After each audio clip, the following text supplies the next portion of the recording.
Good afternoon or good evening, depending on where you may be. My name is Kevin Michael Grace, and this is the KMG show for Thursday, January the 6th, 2022. Just a reminder that in approximately 90 minutes on Theater Thursday, I will be discussing Edgar Wright's marvelous documentary, The Sparks Brothers. I'm sure you're all familiar with the line from George Orwell's 1984. If you want a picture of the future, imagining a boot stamping on a human face forever. Well, in 2022, we might want to amend that if you want a picture of the future, imagine a needle pricking skin on a human arm forever. Because infinite jab, that is our future. Speaking of infinite,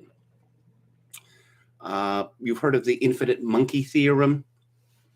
Wikipedia says this states that a monkey hitting keys at random on a typewriter keyboard for an infinite amount of time will almost surely type any given text, such as the complete works of William Shakespeare.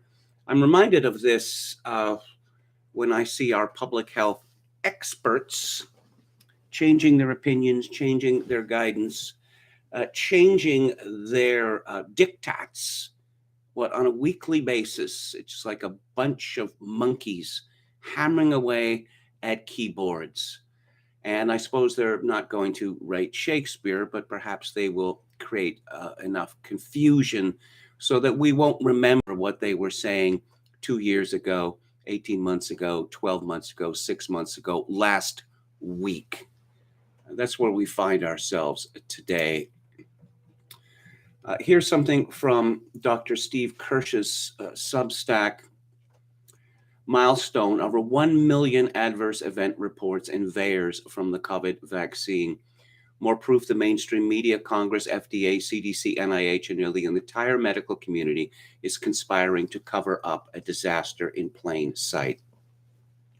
On the December 24th, 2021 release of the VAERS data, we passed an important milestone. Over 1 million adverse events reported in VAERS. Oddly, the mainstream media didn't cover this at all. I can't just figure out why. And of course, we're reminded that Stephen Marr told us authoritatively in Maclean's a few days ago that these adverse reactions are exceedingly small.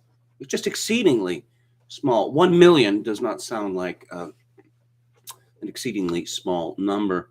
Kirsch continues, in short, these vaccines have more adverse reactions than all vaccines combined in the 30-year history of VAERS, over 70 vaccines.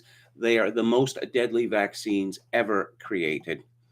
But there's nothing to worry about because the CDC says the vaccines are safe and effective. Have you gotten your booster yet?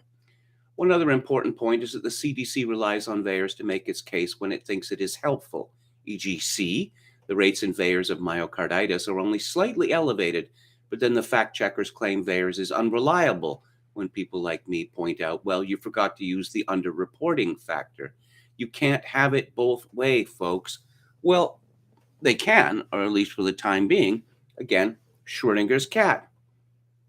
It's here, and it's here, and it's not here, and it's not here. But this is us telling us what to do. And the fact that everything that we say seems contradictory doesn't matter. We're the experts. You're not. Dr. Kirsch concludes, sadly, there is no stopping condition for this clinical trial. The FDA never set one, and members of Congress don't want to talk about it. Mainstream media, as well as the medical community, don't mind at all. You'll never see Eric Topol talking about a stopping condition. You see, when a government kills X amount of Americans, it's fine if it has a small chance of saving someone from COVID. Got it? This is from Paul Joseph Watson at Summit News. The UK government has admitted that the evidence for the efficacy of face masks stopping the spread of COVID-19 in schools is, quote, non-conclusive. Schools were ordered once again to instruct pupils to wear face masks in classrooms to stop the spread of Omicron, despite warnings that the face coverings are damaging learning. Now authorities have been forced to acknowledge that proof face masks prevent the spread of the virus is statistically insignificant. Quote, the government's own study in the autumn did not provide proof of a statistically significant impact, reports at BBC News. Schools where face coverings were used in October 21 saw a reduction 2 to 3 weeks later in COVID absences from 5.3 to 3%, a drop of 2.3 percentage points. In schools which did not use face coverings, absences fell from 5.3% to 3.6%, a fall of 1.7 percentage points. It said that this was not statistically significant and the greater reduction in schools where masks were worn could be down to chance. Despite the results of the report, which also concluded that face masks could harm learning, a full analysis of the costs versus benefits of the policy has not been done. According to a University of Oxford professor Jim Naismith, when England dropped face mask mandates back in July and Scotland maintained them, it made no meaningful difference to infection rates. We previously highlighted the comments of UK government SAGE advisor Dr. Colin Axon, who dismissed masks as comfort blankets that do virtually nothing, noting that the COVID-19 virus particle is up to 5,000 times smaller than the holes in the mask. A study in Denmark involving 6,000 participants also found that there was no statistically significant difference between those who wore masks and those who did not when it came to being infected by COVID-19. So is it panic time still? Is it panic time forever? Or is it time to learn to live with COVID-19? Well, apparently it's going to be both, especially where the Biden administration is involved. You remember that Biden pretty much blamed Donald Trump for every single American whose death was attributable to COVID in some way, and he made a promise that he was going to eliminate COVID. That's not going to happen, is it? Because as Alex Berenson likes to say, virus gonna virus. This is from Sabrina Siddiqui at the Wall Street Journal. As COVID-19 cases climb across the U.S., President Biden and his administration are preparing Americans to accept the virus as a part of daily life, in a break from a year ago when he took office with a pledge to rein in the pandemic and months later said the nation was closer than ever to declaring our independence from a deadly virus. The recalibration of Biden's message comes as the country braces for another round of disruptions wrought by the pandemic.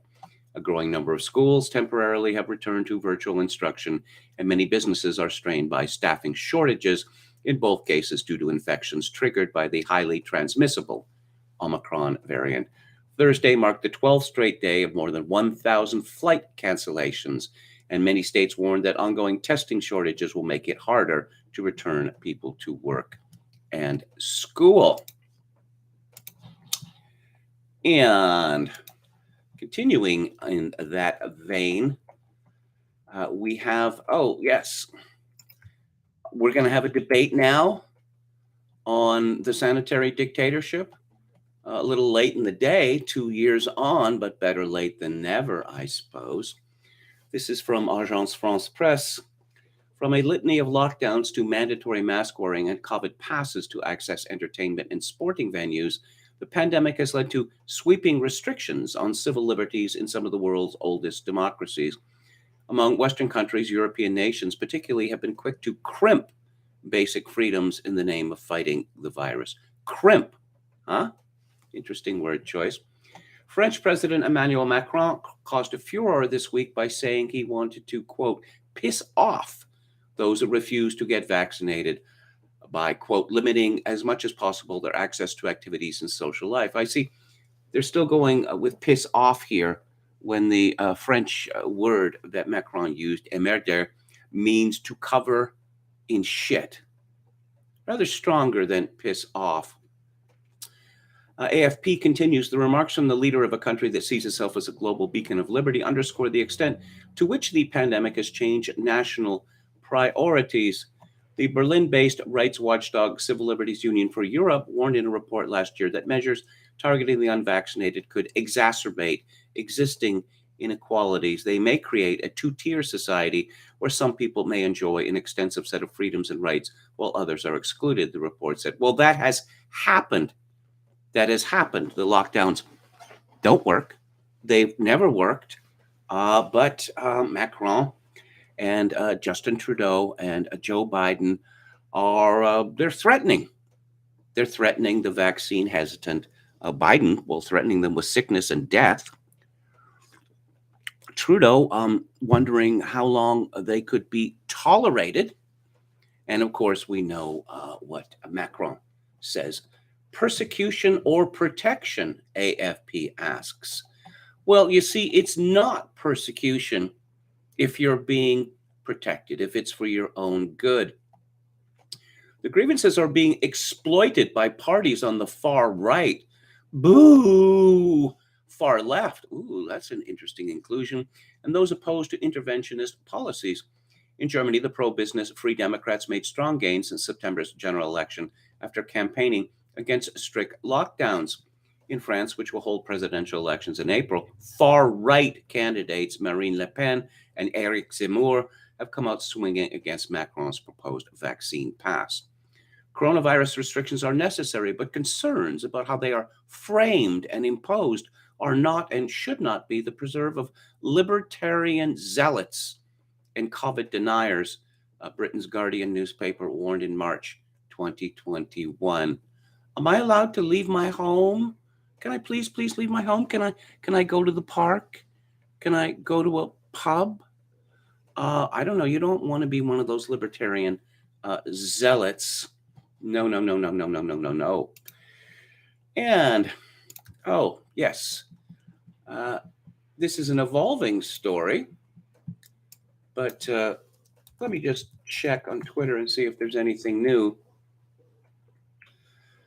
Novak Djokovic is still in prison, the last time I checked, in Australia. Oh, hail to the liars. Novak is not in captivity. It's his choice. Read the news. Oh, I see. Novak Djokovic was invited to Australia to play in the Australian Open, and he was assured by a blind panel that yes, he could come to Australia, and then no, you got to leave. You got to leave because we want to make a political point. We want to make a political point. Oh, and let's talk about the Aborigines. Yes, because what's happening to Djokovic is not really relevant because the Abos. Always got to talk about the Abos, and more on that shortly. Guess who is very pleased that Djokovic is not going to? Well, I suppose there could be a reversal, but I don't think it's likely. This is from Francis Martel at Breitbart.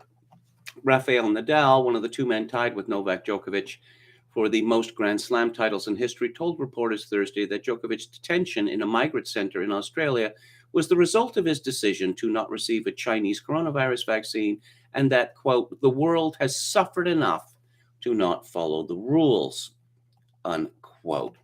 Yeah, how very convenient. How very, very convenient for him. So yes, Djokovic is imprisoned in a migrant center, a prison for illegal immigrants, and some Tamil family, and here's a picture of them, mom and dad and their two children, have been held in a detention camp for some time by the Australian government. But no, this is the real important story. These people don't seem to realize that, again, Djokovic was invited to Australia, and this family, I can't pronounce their name, they're Tamil invaders, but they had two children, illegally in Australia, and the children are being held in the same facility as they are, and won't someone please think of the children? Oh, and by the way, Australia is Aboriginal land, so yeah, the Australian government is illegitimate, notwithstanding the fact that what we know of Australia is entirely a European foundation. Entirely a European foundation. The Aboriginals or Aborigines, whatever we're supposed to call them, are essentially Stone Age people. This is from Paul Joseph Watson at Summit News. Unvaccinated Australians in the Northern Territory have been put under a new lockdown, during which they won't be allowed to go outside to exercise or travel to work. The onerous new measures were announced by Northern Territory's Chief Minister Michael Gunner in response to the detection of 256 new cases of COVID-19, including 27 cases of community transmission. The fully vaccinated can continue as they were. For people who are not vaccinated, lockdown rules will apply to everyone aged 16 and above. The unvaccinated will be banned from traveling further than 30 kilometers from their home unless they're traveling to hospital. I suspect the next step that Australia is going to take is that it's going to ban the unvaccinated from hospitals. Gunner said that unjabbed Aussies in the region will be forbidden from taking an hour of outdoor exercise and won't be allowed to travel to their job. The rules are being introduced despite the fact that across the entire territory, only 23 people are in hospital with COVID-19 and just 2 are in the ICU. 2. A new study out of Denmark found that the Omicron variant spreads faster within vaccinated people. Quote, Omicron spreads faster than Delta among those who are fully vaccinated and even higher between those who have received booster shots. That is, it would seem, and we have known this actually for weeks now, that Omicron selects for vaccinated people, and especially for triple vaccinated people, perhaps because these vaccinations are weakening immune systems. And let's look at the latest numbers from Ontario. Ontario recorded 20 more deaths linked to COVID-19 today. Note the subtle change in the language there. The highest single-day death toll logged since late May as virus-related hospitalizations continue to climb in the province. Well, more people die in winter than in summer. Everyone knows that. I don't know whether people in the media know that. According to the latest data, there are now 2,279 COVID patients receiving treatment in Ontario, up from 2,081 on Wednesday. And let's break down the numbers here. Ontario labs confirmed 13,339 new cases of the virus today. But with limited test capacity being reserved exclusively for select groups, most members of the public do not have access to a COVID-19 test. And as a result, the number of new cases in the province each day is likely substantially higher than what is being reported. Of this new number, the 13,339, 442 have an unknown vaccination status, 452 are partially immunized, 1,797 are unvaccinated, and 10,648 are fully vaccinated. What does that tell you? What does that tell you? And here's a bombshell from the province of Quebec, which is now Canada's most hysterical province. And this should really finish the argument. It should end the argument about vaccines. This is from Dr. Ezra Kahan, and he has the charts here. You can find him on Twitter at Ezra Kahan. For the first time, the majority of patients admitted to ICUs in Quebec, 69.6% are fully vaccinated. This has been the case for general hospitalizations for a while now. Because the argument was, oh, yes, vaccinated people are getting Omicron. Yeah, okay, there's a lot more of them than unvaccinated, but the vaccine still protects you against serious illness. Not true. It's not true. But I suspect that we're going to hear the usual suspects continue to repeat this lie. And we have a tweet from a former Quebec MP, leader of the People's Party of Canada, Maxime Bernier, who has been on the right side of this issue from the very beginning. Tweets, there you have it. As I predicted months ago, the Quebec government just announced that you will need a third shot to have a vaccine passport. And then it'll be a fourth and a fifth, dot, dot, dot. So you see, we're going to see a shift in the numbers here. That, oh, yes, suddenly, for some reason, the fact that, 70 to 75% of the new cases or more were fully vaccinated, that's going to come right down. It's going to come right down because fully vaccinated now means 3 jabs and not 2. I wonder if any of this news has come to the attention of the Canadian media's most hysterical COVID panic porn merchant, Bruce Arthur of the Toronto Star. Let's check in and see.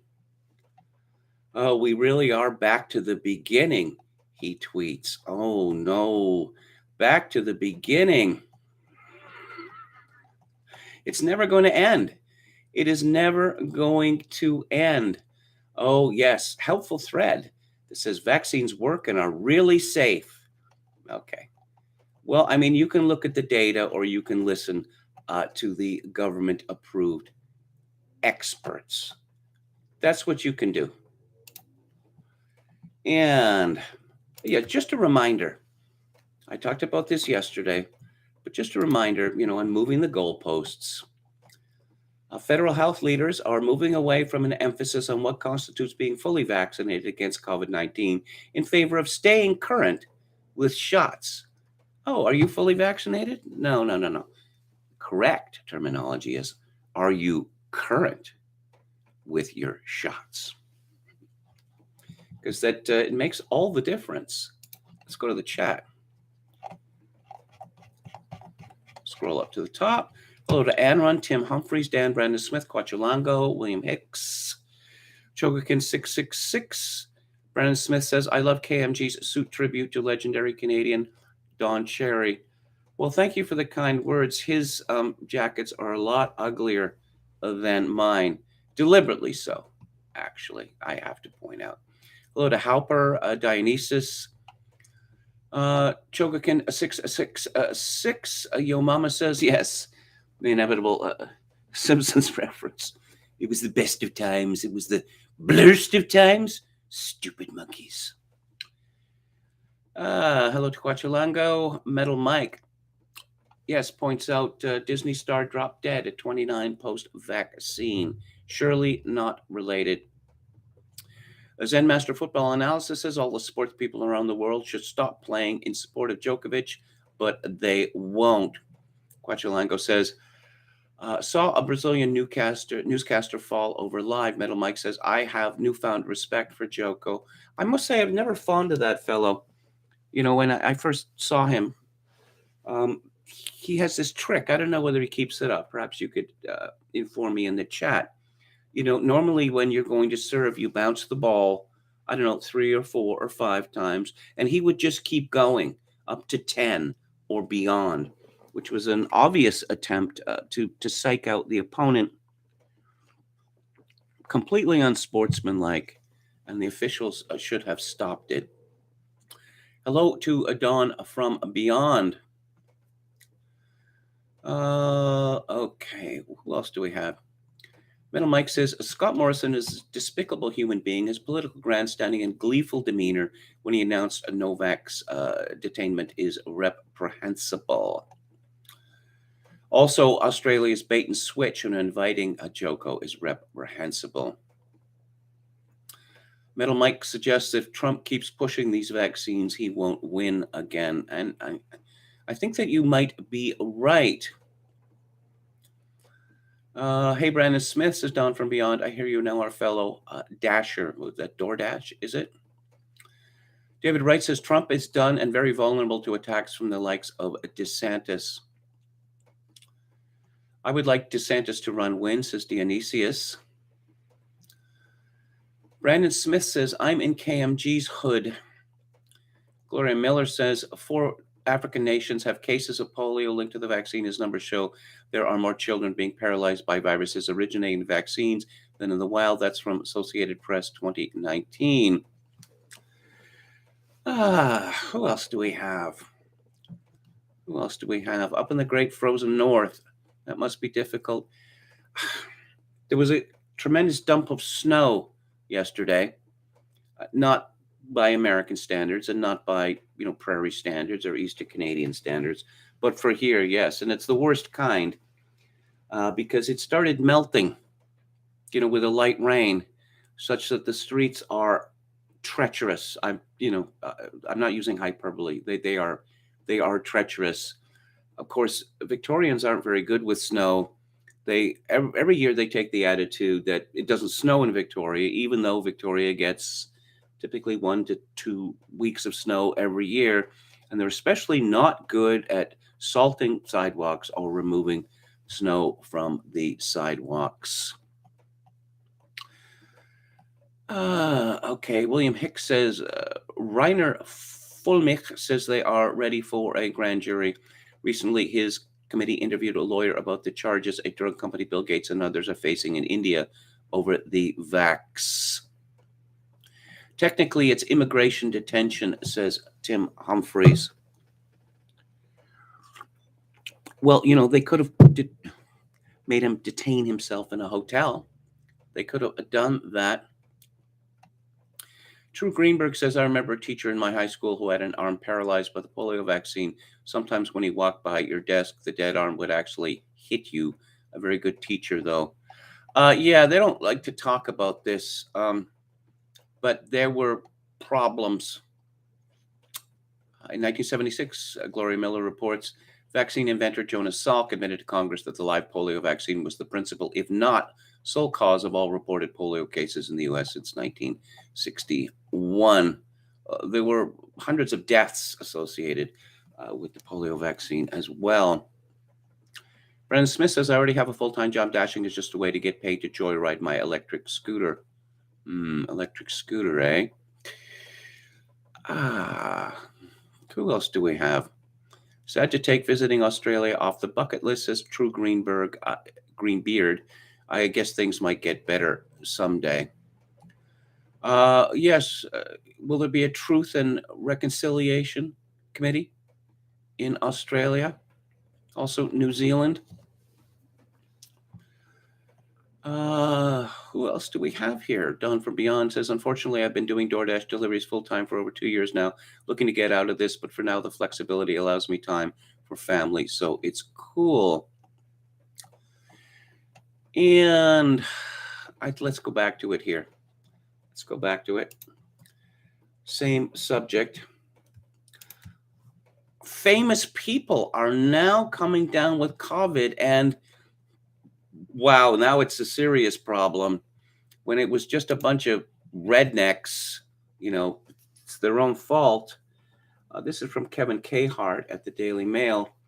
Whoopi Goldberg is stumped over how she contracted COVID-19 during the holiday break in filming her daytime talk show, The View. During a remote interview while quarantining at her home, Goldberg told her co-host that she was surprised to learn that she had tested positive because she felt she had been taking all the right precautions. Many such cases. The New York native went on to share how employees with The View were being tested before returning to their jobs. They have to test us, and so they sent people to test me, and they tested me, and it was like, oh no, you're not coming back. We're not sending anybody to your house. You have corona. And I was like, wait, what? The results left her in a state of shock because in her mind, she had been taking all the necessary precautions, which includes being fully vaccinated and getting the vaccine booster, all while avoiding going anywhere except her home. But that's the thing about the Omicron, she said. You just don't know where it is, she explained to her work colleagues, adding, you don't know where it is, who's got it, who's passing it. Well, presumably she must have been in contact with some people. Unless Omicron is even sneakier than we had, possibly imagined. And of course, you will remember the word sneaky was actually used to describe coronavirus, as if it had agency, right? And was sentient. Let's see if Ace of Spades has anything. I'm looking at a picture of Whoopi Goldberg here, and I'm thinking, how is this woman possibly on television? And how is it that, millions of children don't start shrieking with terror when they see her on The View while they're, sitting in their mother's lap or whatever? And let's see if there's anything new at GPS. No, there isn't. So we will go to Alex Berenson. Controversial question. Has COVID vaccine efficacy turned negative? Data from highly vaccinated countries suggests strongly that the answer is yes. Vaccinated people are at higher risk of infection from Omicron. Denmark has fewer than 6 million people, 1/60th as many as the United States. Nearly all its adults are vaccinated, mostly with the Pfizer mRNA vaccine that is the world's supposed gold standard. Half have received third booster doses. On Wednesday, Denmark reported 28,000 COVID infections, equal to about 1.7 million in the United States. The figures are similar in the United Kingdom and all over Western Europe.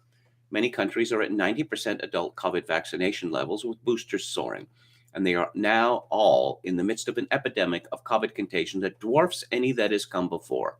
The vaccines seem to have failed. That's wrong, though. The reality is worse. The data from several countries now show clearly that infection rates are higher in vaccinated people.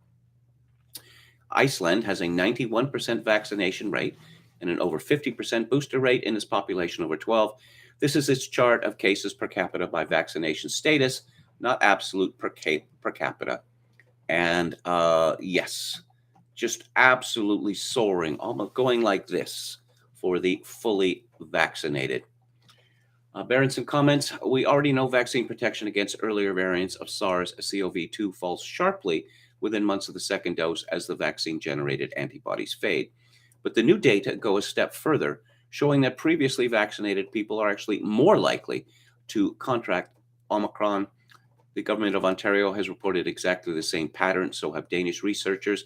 In a paper 2 weeks ago, when they found protection against Omicron turned negative 3 months after the second dose. The vaccine fanatics have said that boosters are the answer against Omicron, that people who receive a third dose will regain protection. This is, at best, a highly optimistic view. Remember the Happy Vaccine Valley? During the 2021 mass vaccination campaigns, COVID infections, whether Delta or the original strain, fell close to zero in the 4 months after the second dose as antibodies peaked. The Happy Valley vaccine no longer exists. Boosters begin to fail essentially immediately against Omicron, despite the massive and potentially dangerous increase in anti-spike protein antibodies they produce. The most recent report on vaccine protection from the United Kingdom from last week shows that what's true for Delta is not true for Omicron. A decline to 50% from protection for Omicron at most, because the unseen confounders will tend to overstate vaccine efficacy within 10 weeks of a third dose. We have every reason to expect it will plunge to zero within a few more weeks. What then? A fourth dose? A fifth? A few weeks after that? How much mRNA do the public health authorities intend to cram in us? And what about the real terror? Antibody-dependent enhancement. Are the vaccines only driving infection with Omicron, or are they increasing the risk of serious illness too? We don't really know yet, in part because Omicron is milder across the board. In addition, the wave of cases has hit so fast that it will take time for serious illness to catch up. Finally, the problem of incidental hospitalizations from COVID is worse and will further muddy the data. That said, hospitalizations of vaccinated people with Omicron is rising very fast, and the gap between vaccinated and unvaccinated people is shrinking. Remember what I quoted before from the province of Quebec. ICU cases now dominated by fully vaccinated. The Danish government reported January 3rd that only 24% of the people hospitalized with Omicron during late November and December were unvaccinated, while 76% were vaccinated, including 18% who were boosted. During the same period, unvaccinated people made up 45% of those hospitalized with earlier variants, yet more proof the vaccines simply do not work as well against Omicron as earlier variants. Berenson reports, I have to rely on data from other countries because the United States figures are untrustworthy. American hospitals are in the habit of reporting every COVID patient for whom they do not have complete 2 or 3 dose data as unvaccinated. Why are we encouraging people to get vaccinated or boosted with a vaccine that within a few weeks probably increases their risk of becoming infected with the newly dominant variant of SARS-CoV-2? We were lucky with Omicron. It is apparently quite mild, but we're now in a world where SARS-CoV-2 cannot be contained. Where it will continue to mutate in both humans and animals in ways we cannot predict. Some scientists believe that Omicron underwent most of its mutations in mice before jumping back to humans. Nor do we know whether and how vaccines will interfere with the development of immunity after SARS-CoV-2 infection and recovery. Will they prevent our immune systems from developing antibodies to other parts of the coronavirus or interfere with B and T cell maturation? All we really know is that the vaccines don't prevent infection for very long, and for many healthy people have side effects that are significantly worse than coronavirus infection. Both of those facts were true before Omicron. Both are doubly true now, yet the drive to vaccinate and boost continues. Why? Berenson asks. Let's see. Possible reasons. Profit motive. Also, sunk cost fallacy. That's another one that comes to mind. Let's take a look at lockdown skeptics. DailySkeptic.org, formerly Lockdown Skeptics. Ignore government guidance and tighten COVID rules in school, teaching unions tell members. UK's daily COVID cases fall for the first time in a month. Scottish fertility clinic bans unvaccinated women from using services as Italy announces mandatory vaccination for over 50s. The futility and hazards of boosterism. We're publishing an excellent piece today about the risks of the booster rollout by Dr. David Livermore, professor of medical microbiology at the University of East Anglia. He points out that the Geert van den Bossche, a critic of the COVID vaccines, may be right, that leaky vaccines deliver a brief adaptive protection against infection, but simultaneously impair innate immunity, causing a reduction in nonspecific protection once the initial protection has worn off. If that's true, he doesn't think it's an argument for not boosting the over 50s or the vulnerable, but it is an argument for not boosting the young and healthy. Nadal blames Djokovic for being barred from Australia as there are consequences of not being vaccinated, as Downing Street falsely claims vaccines are, quote, completely safe. We know they're not completely safe. No vaccination could ever possibly be completely safe. None. No medical intervention can be completely safe. Culture Secretary Nadine Dorries has said that the government's disinformation unit is working after suggestions from Labour that the counter-disinformation policy was scrapped in the summer. It's a relief to hear that the Ministry of Truth is fully operational, ensuring that the government's public health messages, which are always accurate and honest and never exaggerated or in hock to unions or pressure groups, cannot be questioned or contradicted by citizens, which would naturally cause grave harm to the people, comrades. Orwell would be proud. Emmanuel Macron has caused some consternation by saying that he wants to piss off, that's the Bowdlerized version, the unvaccinated. And you can understand why. Politicians, especially ones purporting to be liberal, don't usually base their policy on the goal of pissing off a subset of the electorate. Even Donald Trump chose his words more carefully. Perhaps Macron will call up his old friend to get some advice on the art of rhetoric. Yet, as Will Jones notes, Macron does deserve credit for being honest. Unlike other politicians who've dabbled in vaccine passports, he's not claiming to be concerned about the externality of transmission. Rather, he wants to punish the unvaccinated until they make the right choice. Under the proposed legislation, only the fully vaccinated, is that 3 or 4 jabs, will qualify for the country's new health pass. Those who present a negative test will not. Since a vaccinated person is far more likely to spread the virus than someone with a negative test, we know this law isn't designed to stop transmission. Of course, if it were designed to stop transmission, that wouldn't make any more sense. The latest infection Numbers show that vaccine passports have failed spectacularly in this regard. And let's move on from this subject. There are a distressing number of stories like the one that I'm going to read about now. And yes, anecdotal or whatever. But we see that all over the United States, or at least in blue run cities, the trend is decriminalization of almost everything that was considered a crime, with the result of soaring crime, also soaring murders. This is from Ronnie Reyes and Christina Coulter for the Daily Mail.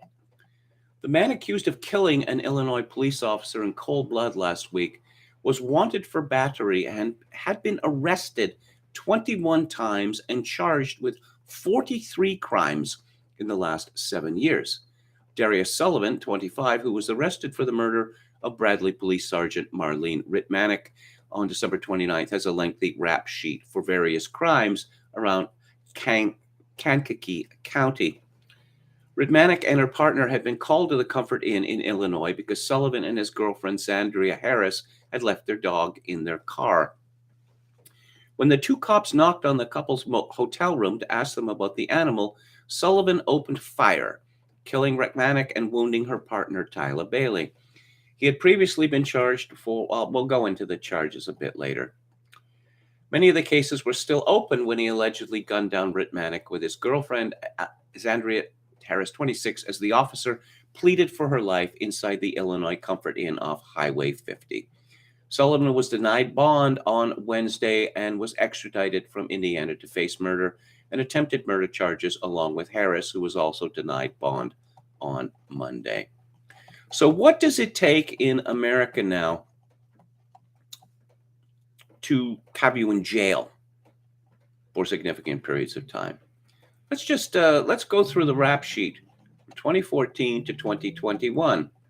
Felony possession of a stolen firearm, felony burglary, improper lane usage, petition for child support by Zandria Harris, misdemeanor theft, felony criminal damage to government property, disregarded stop sign, using cell phone while driving, no valid driver's license, no car seat for child, no auto insurance, no valid driver's license, no auto insurance, felony theft, felony residential burglary, misdemeanor property damage, resisting a peace officer, pedestrian walking on highway, no valid driver's license, assaulting police over deadly officer with a deadly weapon, no valid driver's license, no auto insurance, speeding 15 to 20 miles per hour above the limit, driver's license expired, no valid driver's license, no auto registration, no auto insurance, no seatbelt, speeding 35 miles an hour above the speed limit, no valid driver's license, no auto insurance, no valid driver's license, no seatbelt, no valid driver's license, no auto insurance, disregarded stop sign, possession of marijuana, no valid driver's license, no auto registration, no auto insurance, no valid driver's license, no auto insurance, driving with marijuana, and misdemeanor battery. Apparently, the government is finding it impossible to keep this man off the roads, despite the fact that he doesn't have a driver's license and doesn't have auto insurance. And, oh, yes, you know what there's a shortage of in the United States of America?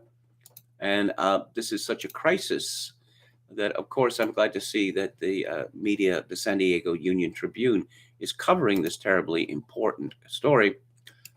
Black lesbians from Jamaica. America is simply not diverse enough.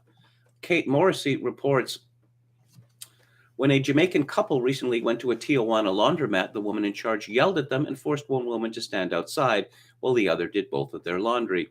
T and S, who asked to be identified by their initials because they are seeking asylum and are not yet safe, quickly noticed that no other customers were required to wait in the street. Though they don't speak much Spanish, one word struck out as the laundromat employee sneered at them while speaking to other customers, lesbiana, then another word, policia.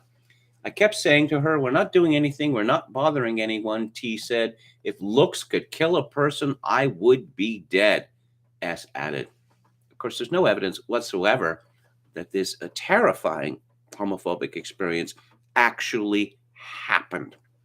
How exactly, if two women come to a laundromat, do Mexicans have this special ability to discern immediately that they're lesbians? I wonder. The article continues. The incident is one of many that the two women have experienced while waiting in Tijuana for the United States to begin processing asylum claims at ports of entry. No, it is not one of the many that the two women have experienced. It is one of the many that the two women claimed to have experienced. As Black lesbian migrants, some of those incidents are rooted in racism, others in homophobia, and still others in the intersection of the two. Yeah, 6 of one, half a dozen of the other. But, there's a synergy going on there, right? TNS are among a little more than 30 Jamaicans who identify as part of the alphabet people community currently waiting in shelters, hotels, and Airbnb rentals around the border city, according to Imam Maurice, an attorney with Transgender Law Center's Border Butterflies Coalition. Butterflies? They were forced to flee their home country because of the intense discrimination and danger they faced for their sexual orientations or gender identities. No. Sorry. No. No. And, it's an anniversary. Well, today is the Feast of the Epiphany, but it's also the anniversary of the coup attempt, the violent insurrection. Rebecca Beich at The Hill reports division reigns over January 6th anniversary. On January 6, 2021, a violent mob of rally attendees fresh from hearing President Trump speak near the White House marched to the Capitol, forced their way past barricades and a line of police officers, and stormed the building. The doors were opened for them. Does this woman not know this, or she's just decided that would be inconvenient to report? It's on film. Well, maybe that's a deep fake, interrupting the certification of President Biden's electoral victory. It's a series of facts and details that have since been disputed, politicized, and muddied, leaving the nation bitterly divided on partisan lines and complicating the work of the Select Committee exploring the day's events and what preceded it.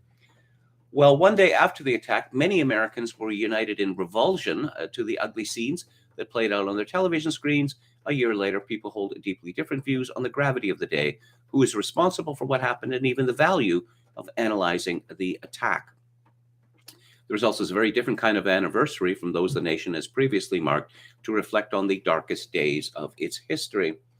Everybody's initial reaction, whether it was Donald Trump Jr. or Laura Ingraham or Sean Hannity, aligned with AOC's and Bernie Sanders. This was a terrible thing, and the president needed to do something about calling off the dogs, said Tim Romer, a former Democratic lawmaker from Indiana. Trump told them to go home, and they went home. Apparently, it's not possible. It's not reasonable to expect even basic facts to be reported by the regime media. Kamala Harris, the universally beloved Vice President of the United States, has weighed in. This is from Callie Pattison at the New York Post. Vice President Harris caused outrage Thursday by comparing the January 6th Capitol riot to the Japanese attack on Pearl Harbor in 1941 and the September 11th attacks on New York and Washington by al-Qaeda terrorists. Quote, certain dates echo throughout history, including dates that instantly remind us all who have lived through them where they were and what they were doing when our democracy came under assault. Dates that occupy not only a place on our calendars, but our place in our collective memory. December the 7th, 1941, September the 11th, 2001, and January 6th, 2021. Critics immediately slammed the vice president, accusing her of a hyperbolic lack of historical perspective. Your collective memory is drowning in exaggeration, Tim Graham of the Media Research Center said on Twitter. The independent fact checkers are taking the day off on this hyperbole. Radio host John Whitmer said Harris just equated the riot on January 6th to the terrorist attacks on 9/11 and the bombing of Pearl Harbor. These people are so asinine. Many people pointed out the disparate death tolls of the three events. I understand the symbolic importance of, a riot in the Capitol, but even so, James Bovard, also in the New York Post, writes Dems and media who portray January 6th as a near fatal attack on democracy are absurd. Last year's January 6th clash at the Capitol may be the most politically exploited ruckus in American history. Team Biden is doing a victory lap to mark the anniversary, but the feds continue covering up key information regarding that day's events. Democrats are canonizing a false view of history to change voting laws to perpetuate many of the shoddy, if not shady, practices that tarnished the 2020 election. After the fracas a year ago, Democratic members of Congress made ludicrous claims about the perils they faced that day. Representative Alexandria Ocasio-Cortez said, "We came close to half of the House nearly dying." That's a direct quotation from the attackers. But the only person gunned down that day was 35-year-old Air Force veteran Ashley Babbitt, shot at point-blank range by a Capitol policeman. Well, heavy penalties are justified for protesters who physically attack police. President Biden and his media allies portray clashes that day as an insurrection seeking to destroy American democracy. But Reuters reported in August that the FBI found little or no evidence that the attackers were part of an organized plot to overturn the presidential election, with almost all protesters one-off cases unrelated to a grand scheme.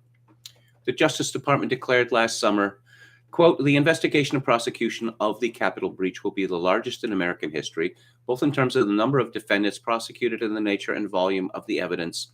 But the feds continued withholding almost all of the 14,000 hours of surveillance video taken inside the Capitol January 6th. A coalition of 60 media groups, including the Washington Post, Associated Press, and television networks, have sued to gain access to it.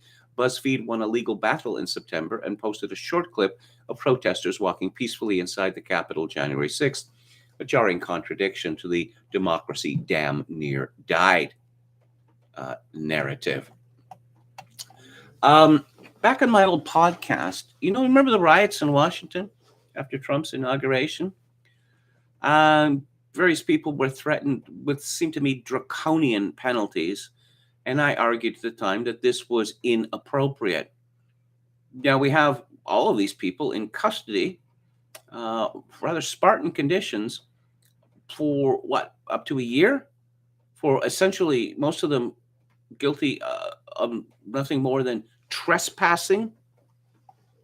This is wholly disproportionate. And, a little humor, because that's what we all need, a little humor. This is from Farnoosh Amiri at the Associated Press. Hatred in the eyes, how racist rage animated the January 6th riots. Representative Cori Bush is no stranger to protests. She spent years marching the streets of St. Louis and Ferguson, Missouri, rising to public office on the strength of her activism. But as the Missouri Democrat looked out the window of the Capitol on January 6, 2021, only her third day as a member of Congress, she knew what was about to take place would be no peaceful protest. The Confederate flags in the crowd and the makeshift noose and gallows erected on the Capitol grounds spoke to a more sinister reality. I've been to hundreds of protests and have organized so many protests I can't count. I know what a protest is. This is not that. Bush, who is black, said recently in an interview with AP. Oh, you mean like the mainly peaceful protests that led to hundreds of American cities going up in flames in 2020? But again, Schrodinger's cat, you protest and protest, riot, protest, we decide what it is. So, you can burn down a city, but it still can be a protest. However, showing up in the Capitol, that's a violent insurrection. The insurrection by pro-Trump supporters and members of far-right groups shattered the sense of security that many had long felt at the Capitol as rioters forcibly delayed the certification of Biden's election victory. But for people of color, including many in Congress, the attack was more than a violent challenge to a free and fair election. It was an eerily familiar display of white supremacist violence, this time at the very seat of American democracy. First of all, as a black woman, that is already just tough on a level that's different from what a white person would experience, Bush said. It's especially different for black people because of our history. The history of this country has been that type of language and imagery is directed right at us in a very negative and oftentimes violent way. While Bush managed to escape the Capitol and barricade with her staff in her office in a nearby building, dozens of police officers faced down a violent mob in hours of frantic hand-to-hand combat. More than 100 officers were injured, really now, some severely. A group of officers testified to Congress in July about the physical and verbal abuse they faced from supporters of former President Donald Trump. Harry Dunn, a black officer, recalled an exchange he had with rioters who disputed that Biden defeated Trump. When Dunn said that he had voted for Biden and that his vote should be counted, a crowd began hurling a racial slur at him. Why is a police officer telling people, a police officer on the job telling people who he voted for? One woman in a pink MAGA shirt yelled, "You hear this, guys? This N-word voted for Joe Biden," said Dunn. Then the crowd, perhaps around 20 people, joined in, screaming, "Boo! Effing N-word!" That never happened. That never happened. You got your cam on? That would be recorded, right? Everything was recorded. If 20 people wearing MAGA gear were screaming the N-word at a black officer, we'd never hear the end of it. This would be replayed every single day as definitive proof that America is a white supremacist dictatorship, but it never happened. Later that night, Dunn said, he sat in the Capitol Rotunda and wept. Yeah, that never happened either.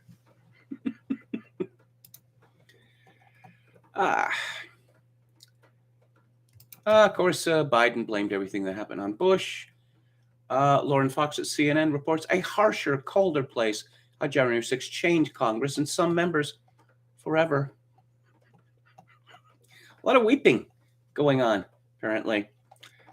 This is a story of Representative Dan Kildee, a Democrat from Michigan. And he was among the members instructing his colleagues to take your pins off in videos that surfaced from those frantic minutes, fearful that the mob would enter the chamber and immediately recognize them as members of Congress. It wasn't until a day later, however, that Kildee realized that he needed professional help. In the days after the insurrection, the constant video replays and footage served to re-traumatize him. Soon, he said, he found himself unable to focus, becoming short-tempered and struggling to rest. It was friends who eventually encouraged him to seek professional help. He's now been seeing his therapist weekly for 11 months. One thing that struck me was that if this mob was able to get to us, what would they have done to us? That was hard to think through. The initial trauma was dealing with the personal threat to myself, but also that something really valuable to all of us that I held in the highest regard, and that was democracy itself, was treated so poorly and was ransacked by people who obviously have no respect for what it stands for. Kildee's story is not an isolated incident. In interviews with more than a dozen members about their experiences that day, many recounted that the repercussions have changed the way they approach security, their mental health, and even the way they interact with their colleagues. What a bunch of wimps, honestly. John Nolte argues in Breitbart that the corporate media's failure to gain any traction with the absurd January 6th hysteria is a heartening thing to witness. Think about what's happening right now. For an entire year, the organized left and the establishment media have been pooling all their corrupt resources to turn a mostly peaceful anti-vote fraud protest into a threat to democracy, into the equivalent of 9/11 and Pearl Harbor. For a whole year, the corporate media have been plotting and scheming with the backing of a kangaroo congressional inquiry, along with billions and billions of corporate dollars. And still, this narrative has failed entirely. No one cares.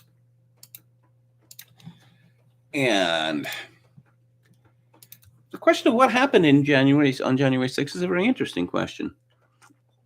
Lots of interesting questions, such as who ordered the doors to be open? I don't know whether you heard about these doors. These are doors, short of, a howitzer or something like that, or some sort of missile launcher, those doors were not going to be forced open. But they were just open. Come on in. Revolver has done excellent coverage of this, all of the mysteries. American Greatness, Julie Kelly as well. If you go there, they have the Essential Revolver News January 6th reading list. Oh, by the way, I should alert you all. Is this still up here? Oh, fact checkers are busy. Fact checkers are busy. And Twitter informed us that fact checkers have confirmed that there is no evidence of U.S. federal government involvement in what happened on January 6th. We shall see. Meet Ray Epps, Part 2. Damning new details emerge exposing massive web of unindicted operators at the heart of January 6th. 6 weeks ago, Revolver published a blockbuster investigative report on Ray Epps, a man who, more than any other individual, appears to be the key unlocking the question of active federal involvement in the so-called Capitol siege of January 6th. Out of all the thousands of January 6th protesters and the thousands of hours of publicly available footage from that fateful day, Ray Epps has turned out to be perhaps the only person nailed dead to rights, confessing on camera to plotting a pre-planned attack on the Capitol. On both January 5th and 6th, Epps announced multiple times at multiple locations his upcoming plot to breach the U.S. Capitol. He then spent hours attempting to recruit hundreds of others to join him. On top of it all, Epps was seen leading key people and managing key aspects of the initial breach of the Capitol grounds himself. It would be one thing if Epps' repeated calls on January 5th to go to the Capitol had simply amounted to bluster. But Epps followed through on a stated mission to shepherd others inside. In clips, and they show clips, we see Epps actively orchestrating elements of the very first breach of the Capitol barricades at 12:50, while Trump still had 20 minutes left in his rally speech. It is noteworthy that this Ray Epps breach occurs just 1 minute after Capitol Police began responding to reports of 2 pipe bombs located at DNC and GOP headquarters, respectively. Rather conveniently, the already handicapped Capitol Police had thus still fewer resources with which to respond to the barricade breach in question. When the pipe bombs turned out to be a dud, the Ray Epps breach proved fateful. Today, the official stories told by the New York Times, the Wall Street Journal, and the U.S. Justice Department all depict the apparent Ray Epps orchestrated 12:50 initial breach of metal barricades as the Big Bang event of January 6th. In large part, this description is hardly an exaggeration. Indeed, it was the 12:50 p.m. breach of the Capitol grounds in conjunction with a handful of suspicious individuals ripping down fencing and signage that set in motion the conditions allowing for January 6th to turn from a rally to a riot. In this report, we will blow open this network of still unindicted key operators who appear to have been at work either with or around Ray Epps during the initial Capitol grounds breach. You, dear reader, will be scandalized, though perhaps unsurprised, to learn that none of the actors covered in this report have received attention in the mainstream press despite their active and indispensable roles in the events of 1/6. Oh, more from fact checkers. It's from Steve Watson at Summit News. The Associated Press has declared via its fact checkers that the mistreatment of hundreds of people still in prison for being involved in the January 6th Capitol incident is a, quote, conspiracy theory, unquote. Journalist Andy No noted that there have been ongoing reports of abuse of those still incarcerated without trial, but the AP says that isn't true because they get fed. Yeah, I'm not making this up. Okay. Let's go to what it says from the AP. While it's true some of the suspects have complained about their time in jail, it's wrong to argue they're being held as political prisoners. Authorities have said the suspects in custody are being given the same access to food and medical care as any other inmate. Well, that's good to know. That certainly allays all my fears. Excuse me. The attorneys of some of the prisoners have previously alleged that they are regularly being denied access to their clients or being subjected to torture in jail. The inmates and some of their lawyers have alleged that they're being held in solitary confinement and have been subject to beatings, threats, and verbal abuse by guards. One attorney described his client Ryan Samsel's face as looking like a tomato that was stomped on after a beating by correctional officers that left him blind in one eye with a skull fracture and a detached retina. Maybe it's true, maybe it isn't. But again, why are these people still in prison for trespassing? Ted Cruz, again, clearly running for president. This is by Wendell Husbo at Breitbart. Senator Ted Cruz received backlash for claiming Wednesday that the January 6th riot was a, quote, violent terrorist attack, unquote. While Cruz may have ambitions to run for president in 2024, the senator from Texas echoed familiar Democrat rhetoric about the incident. We are approaching a solemn anniversary this week, and it is an anniversary of a violent terrorist attack on the Capitol. Many Republicans reacted to the statement with derision and suggested Cruz was betraying the Republican Party, though Cruz has tried to dig himself out from his statement. Sebastian Gorka suggested that Cruz has become compromised. Who got to Ted Cruz, he tweeted. Jim Hansen said Cruz is helping the left abuse state power and shut down dissent. There were 0 terrorists involved, he added about the riot. Newsmax host Rob Schmidt said Cruz's statement shows he is out of touch with reality and out of touch with Republican voters. And, Tucker Carlson weighed in on this. You could imagine what he said. On Fox News, this is from Timothy Bell at the Washington Post. On Fox News, Tucker Carlson not only mocked the idea that the storming of the Capitol was an insurrection, but also accused Cruz and other Republicans of repeating the talking points that Merrick Garland has written for them. The Attorney General earlier Wednesday vowed to hold accountable all those responsible for the January 6th riot, whether they were at the U.S. Capitol or committed other crimes surrounding the day's events. Every word Ted Cruz uses is used intentionally. He's a lawyer, Carlson said.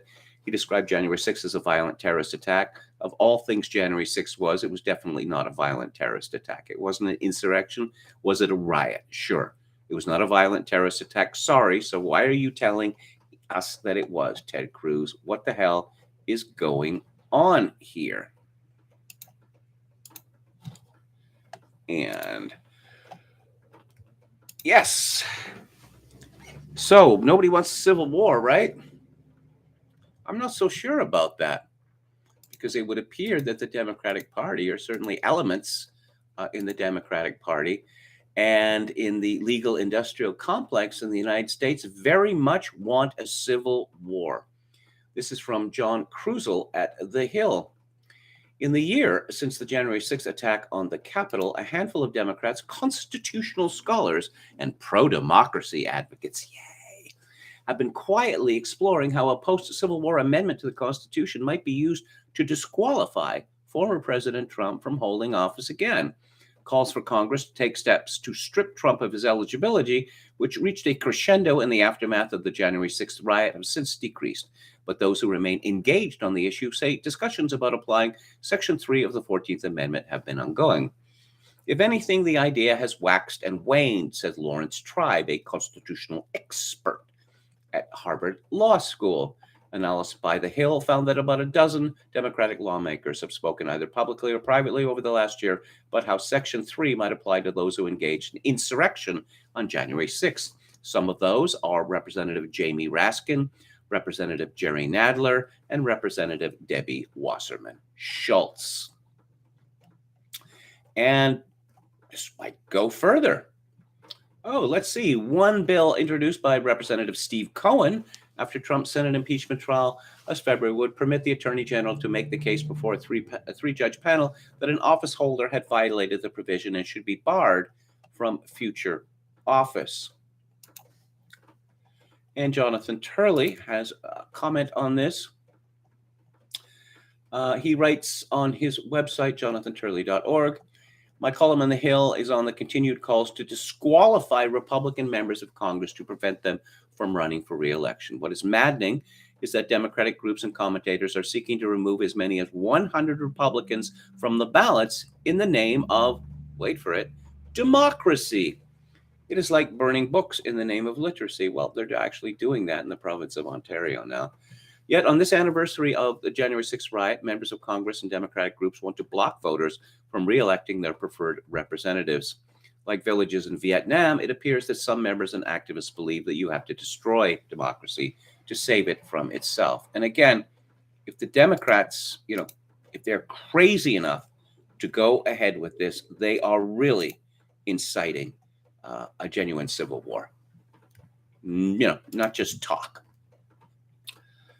What do you need to get on an airplane? You need picture ID, right? What do you need, depending, if you're under 30, to buy cigarettes or to buy booze? You need picture ID. What if you're going to rent an apartment, say? You need picture ID. How many things do you need picture ID for? Many, many, many things.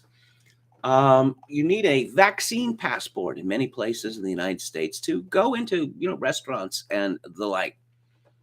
But now it's wicked and racist to ask people who are voting to provide ID.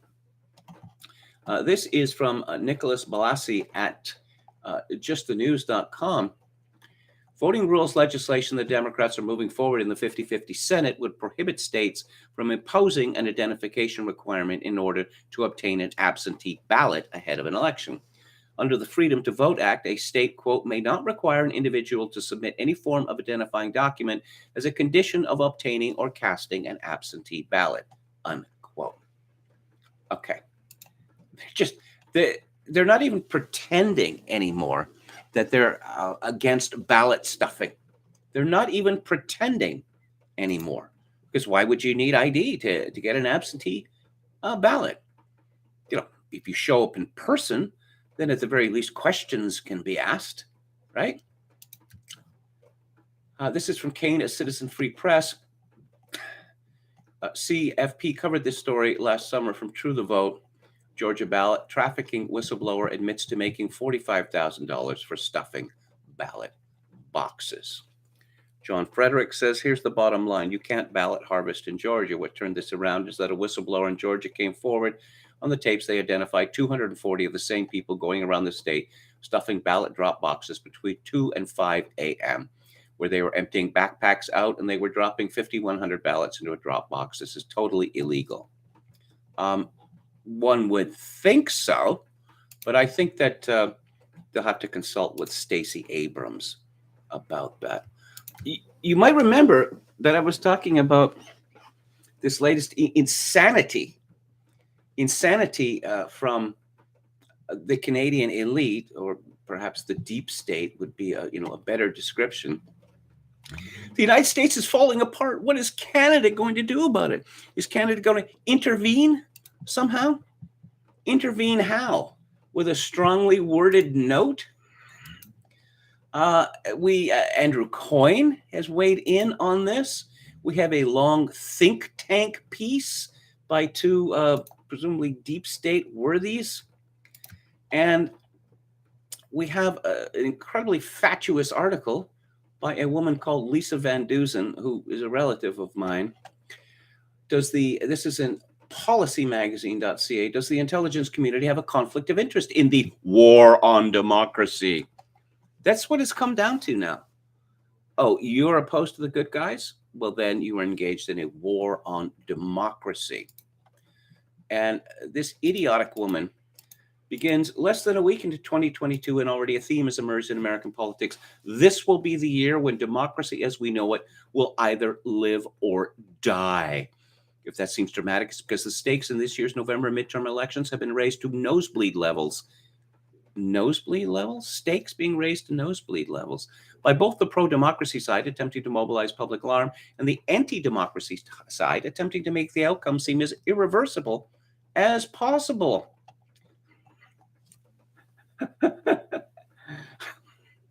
Yeah. And she brings in the intelligence community here as if the intelligence community is not was working in 2016 and beyond to prevent Trump from winning and to foment a coup d'etat against him. Lisa Van Dusen, the associate editor of Policy Magazine. She was Washington columnist for the Ottawa Citizen and Sun Media, international writer for Peter Jennings at ABC News, and an editor at AP National in New York and UPI in Washington. Apparently, you can achieve all this while being as stupid as a stone. She concludes, in the age of weaponized treason, treason's not sufficient, weaponized treason. It's no less pondering than any other nightmare scenario currently being peddled. Weaponized treason. That's fancy writing, wouldn't you say? And let's talk about this. You know that it is now controversial to have white people or partially white people play roles that are not white or even part white. This has come up again and again, or apparently it's controversial now to have a person of Spanish background play a person of Cuban background, even though Desi Arnaz was a Cuban of Spanish ancestry. But let's get stupider.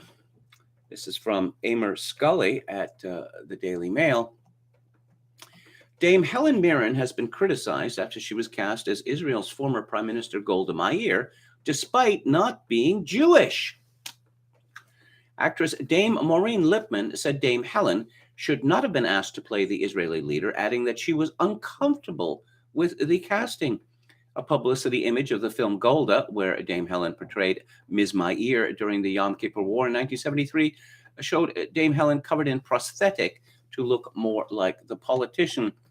Dame Maureen told the Jewish Chronicle, the Jewishness of the character is so integral.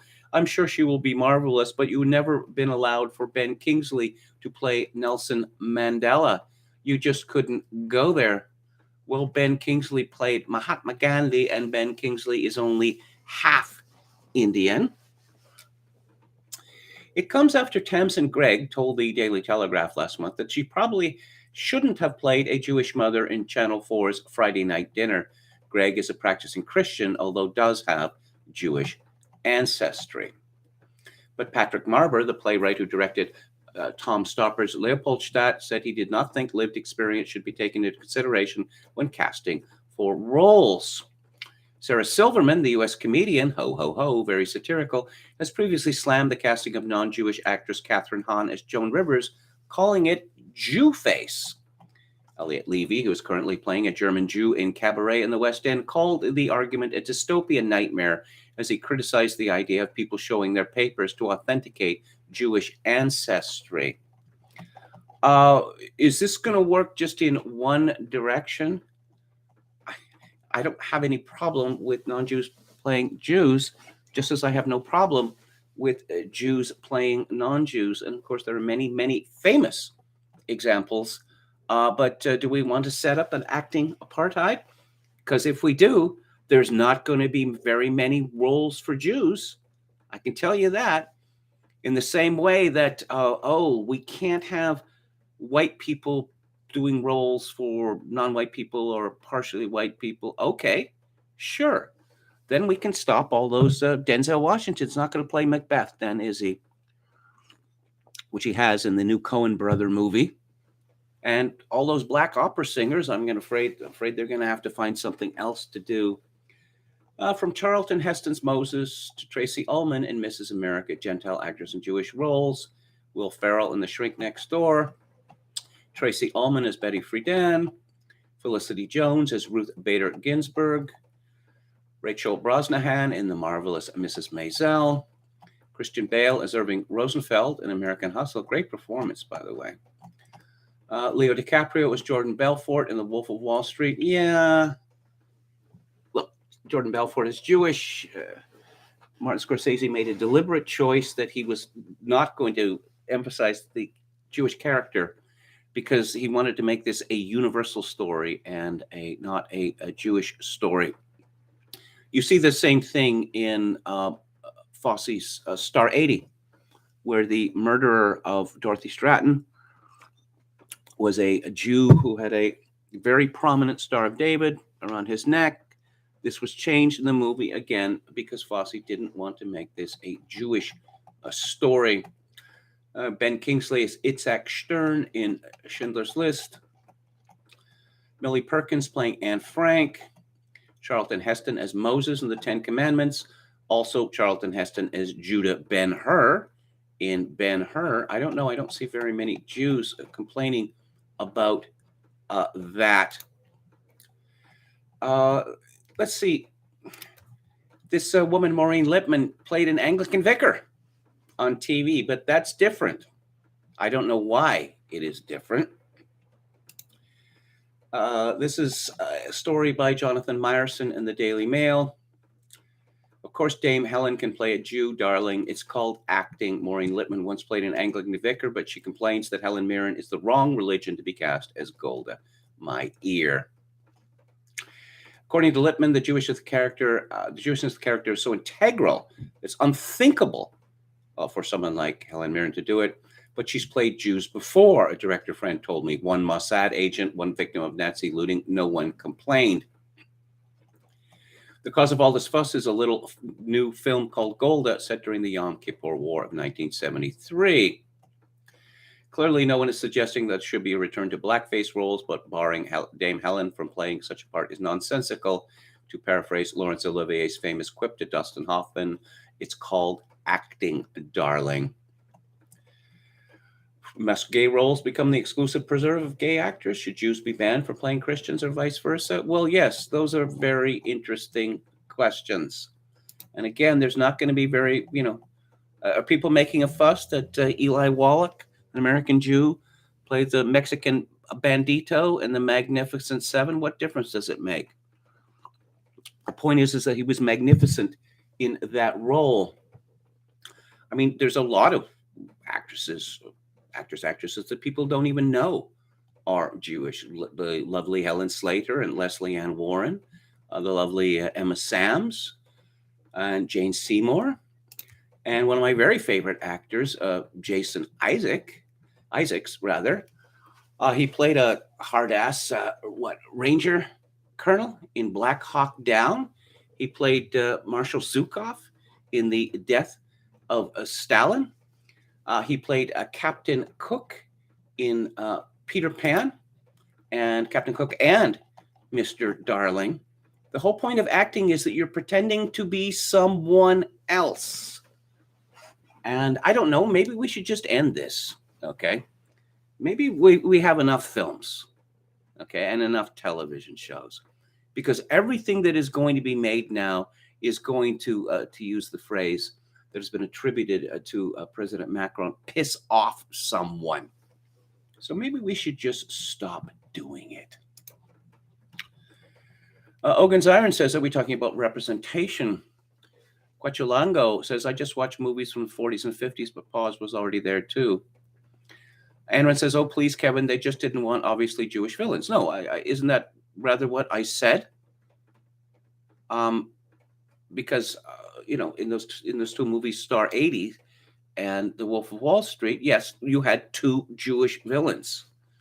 And Dorothy Stratton's, what was his name? Paul something or other, the man who killed her, was not shy, about his Jewishness. But again, the filmmakers wanted to make a more universal story. In Star 80, what happens to sweet young girls who come to Hollywood? Okay, what happens? And in the case of The Wolf of Wall Street, what happens when, financialization becomes the highest virtue of a country? Yeah, Paul Snider is the name of the man from Vancouver who killed her. Of course, Dorothy Stratton was from Vancouver as well. What else do we have in the chat? Ogan's Iron says, KMG, the way it works, intersectionally superior people get to take the stuff of intersectionally inferior people. Stuff equals roles, history, music, etc., etc. Anwar says, Jewish stories aren't the same as Jewish villains. Brandon Smith does Mel Gibson count? Why can't a villain be Jewish and still universal? Because people will scream bloody murder. That's why. Because people will scream bloody murder. And hello to Teleologic Jones. I don't know. I mean, Stanley Kubrick, who was Jewish, his last film, Eyes Wide Shut, is based on a novel by Arthur Schnitzler, who was a Jew. And again, Kubrick didn't want to make a Jewish movie. Now, you could argue, as I have, that there seems to be a certain Jewish element in the film of Eyes Wide Shut, in that Tom Cruise character, is on the outside looking in. The very strange, the strong sense in him of being an outsider, that the real power lies somewhere else. The Coens made a movie of Macbeth, says Anman. Well, one of the Coens did. Apparently, they've split up. One of them is going to continue to make films, and the other one is becoming a playwright.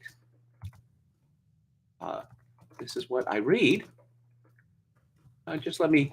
I believe the movie, yes, it opened on Christmas Day.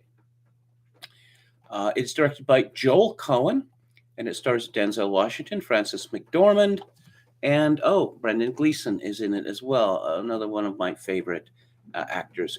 Gleeson plays Duncan. Yeah.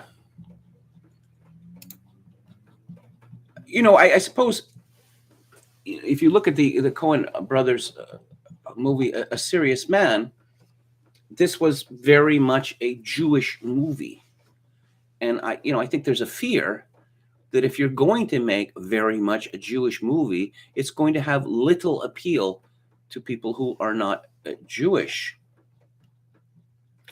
British American says, for that role, in other words, they had to make Mirren a lot less hot. Well, she is quite an old woman. I remember reading about her almost 50 years ago when she was on the stage in London. Of course, she's in that movie with James Mason, Age of Consent, with Jack McGowan, the great Irish actor. And she spends almost all of the movie naked from the waist up. It's pleasant to see, but I cannot recommend the movie. It's not enough, even though it is a Michael Powell movie and it's got James Mason in it. Okay. They sure have gotten away with a hell of a lot without a civil war starting, says Anne Run. I've always thought that we had to destroy the village in order to save it actually made some sense, said British American. Yeah. I'm reminded of that great Vietnam euphemism, terminate with extreme prejudice, meaning simply to kill. But I guess that's too hot a word, kill. For the longest time, you don't hear this much anymore, abortions were referred to as terminations. Now they're called choice. Just choice. And we're all in favor of choice, right? Quechalango says KMG should do a Vancouver to LA corruption pipeline segment. British American says, so in other words, Scorsese cucked. I do not think that he cucked at all. There are plenty of other Jewish characters in The Wolf of Wall Street, and they are pretty horrible. And shortly, I'm going to move into Theater Thursday. And I guess the Jewish question is going to come up there too.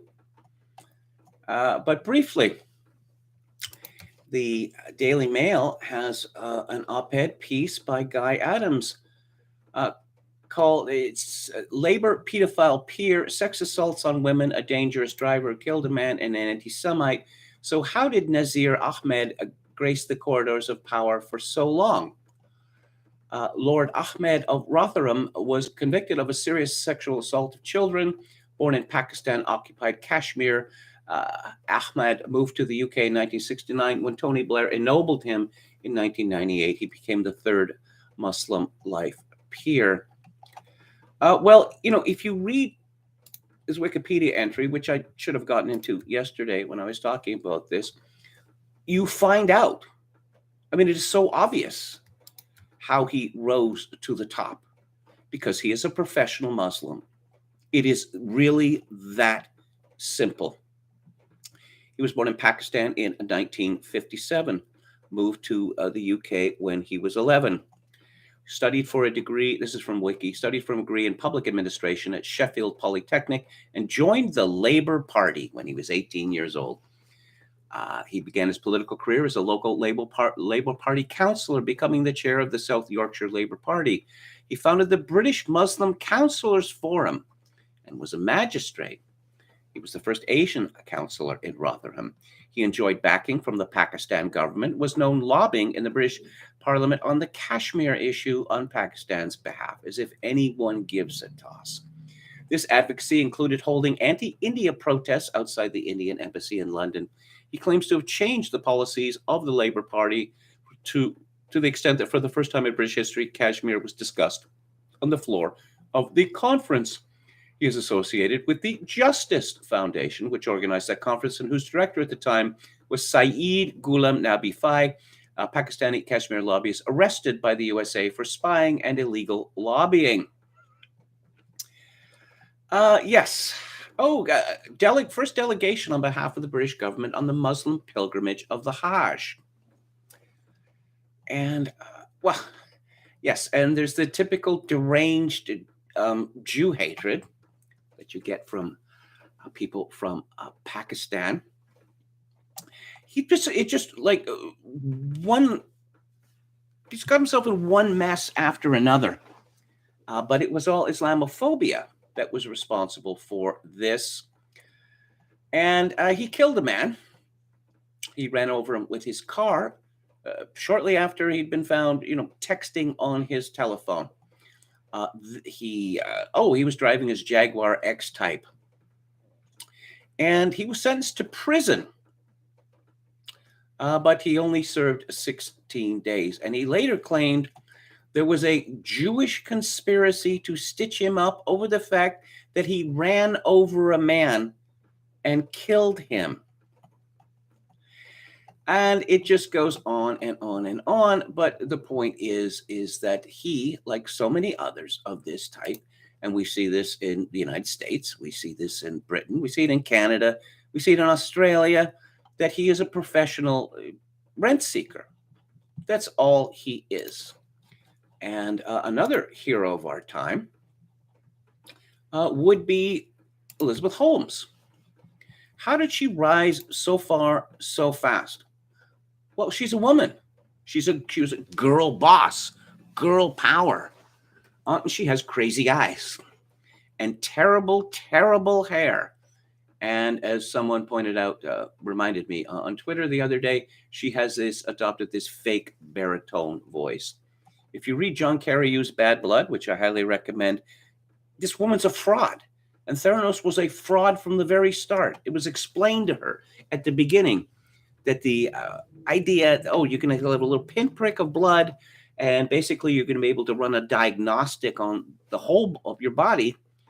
It's not going to work for lots of reasons. One, that's not enough blood. And two, the reason that blood is taken from deep veins is that capillary blood is polluted by dirt and sweat. She went ahead anyway, and it never worked from the start, and took to using German machines, using machines from Siemens to do the work that her supposedly new revolutionary technology was doing. This is from Kim Coulter at the National File. Then Vice President Joe Biden voiced support for Theranos on his behalf, and that of sitting President Barack Obama, referring to the company as an inspiration. Yes, they set up a sort of Potemkin village for Biden, and he fell for it. Well, you know who else fell for it? George Shultz fell for it, and General Mad Dog Mattis fell for it, and Henry Kissinger fell for it. And Elizabeth Holmes, not an attractive woman. Oh, she has no chin as well. Not an attractive woman, but I guess it's just sufficient to these old men that she, one, is a woman, and two, was young. That's enough to get the heart pumping, So let's help this fraud raise billions of dollars. And it's lucky this company was shut down when it was, because they were actively risking the lives of everyone that they were supposedly testing. But I'm going to move on to Theater Thursday now. And my movie is called The Sparks Brothers. And it is directed by Edgar Wright, the filmmaker, comedic filmmaker. And it came out last year to quite good reviews, actually. Why the Sparks Brothers? Well, the band is called Sparks. Originally, they were called Half Nelson. Their first record was released in 1971. Yes, these are old men. These are quite old men now, the Mail brothers, Ron and Russell.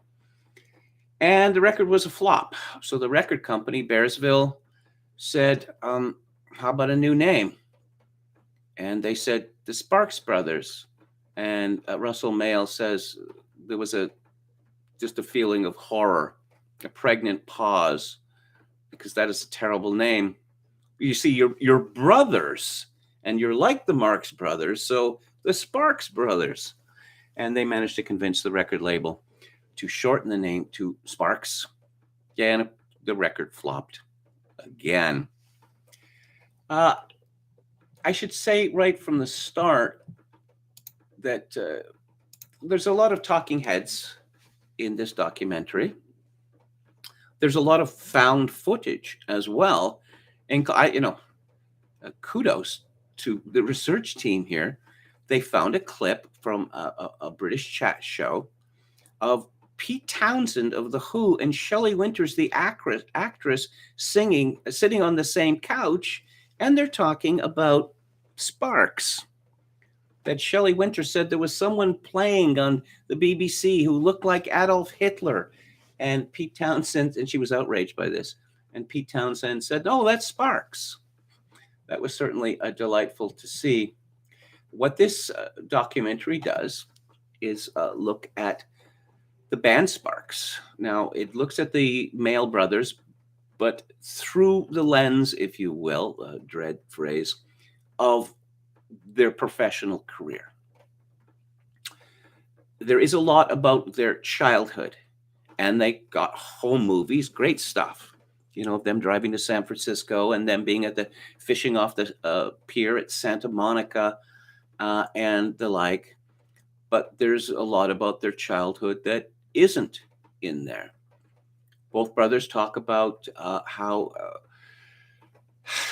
sad they were, devastated when their father died when when Ron was 11 and Russell was 8. Now, their mother, Miriam, remarried. There's nothing about the stepfather in this film. And Miriam is kind of written out of the story after they get into the music business, although I know that when they translated to London, Miriam came with them to support them and to work with the fan club. And I'm reminded of the observation that there are a few men who have been successful in life without the love of their mother. There are exceptions to this, but Sparks is an example of how important a mother's love for her children is. This is not a biography of the Mail brothers, and some people have been annoyed by this. For instance, the critic Bob Lefsetz, well, he's not really a critic. He writes a newsletter about the music industry. He was a music industry lawyer. He wrote, "It starts out so good, but then if you read the reviews when it was released in theaters back in June, if you were privy to the insider buzz, you'd think the Sparks Brothers is the Citizen Kane of rock documentaries, that the band finally gets its due. And I felt this was the case at the beginning. And then he talks about that the movie becomes really boring. And that, if you want to know who we are, Ron Russell says, well, we have 25 albums. Well, that's generally how you know who an artist is, through their work. But Bob Lefsetz doesn't like this idea. He asked, how did these guys stay alive? Where was the money coming from? Who are they? Are they married? Do they have children? Well, the Mail brothers are notoriously reclusive. They don't want people to know about their personal lives. They do not want their personal lives to be gossip fodder. And I think that is admirable. But Lefsetz wants to know about the money. I'm interested in the money too. And I'm interested as to whether they've been married, whether they have children, but they want that to remain private. And what's wrong about that? Lefsetz says, to be honest, I almost fell asleep twice in the last 45 minutes. It was just endless. Males hunker down, change direction, make a new album, and are back, then repeat. This is the whole damn movie. They cover each and every album. It's for fans only. If you're not a fan, you won't be when it's over, assuming you can get through it. Well, you see, Lefsetz, he wanted Edgar Wright to make a different movie. And he's not really reviewing the movie that was made, but the movie that Bob Lefsetz wanted to be made. Oh, now we get rather feline. Beck, is he really that big a Sparks fan, or is he included just for marquee value?